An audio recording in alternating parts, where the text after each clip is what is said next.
தென்காசியில் அமமுக பொதுச் செயலாளர் டிடிவி தினகரன் செய்தியாளர்கள் சந்தித்து வருகிறார். நேரலையில் பார்க்கலாம். சின்னத்தையும் அலாட் பண்ணி டிசம்பர் மாசத்துல எங்களுக்கு கொடுத்தாங்க, உங்களுக்கு ஞாபகம் இருக்கும். அப்ப என்ன சொல்லியிருந்தாங்கன்னா, அந்த ஆர்டர்ல 2 பொது தேர்தல்களுக்கு நீங்கள் இந்த சின்னத்தை பயன்படுத்திக் கொள்ளலாம். 2 பொது தேர்தல், அப்ப பாராளுமன்ற தேர்தல், சட்டமன்ற பொது தேர்தல் வந்துச்சு.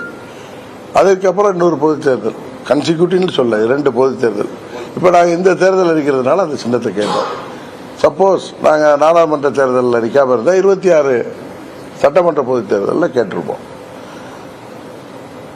அதுல நீங்க ரெஜிஸ்டர் பார்ட்டி ரெகக்னைசேஷன் ஆனாதான் உங்களுக்கு இந்த சிம்பிள் கிடைக்கும். அதுக்கு சில விதிமுறைகள்லாம் இருக்கு, உங்களுக்கு தெரியும். நாங்கள் 21 தேர்தலில் அவர்கள் சொல்வது போல நாங்கள் ஒன்றும் பெரிய வெற்றி பெறல. டிடிவி தினகரனின் செய்தியாளர் சந்திப்பு நேரலையில் பார்த்தோம். இனி அடுத்ததாக இந்த நேரத்திற்கான தலைப்புச் செய்திகளை பார்க்கலாம்.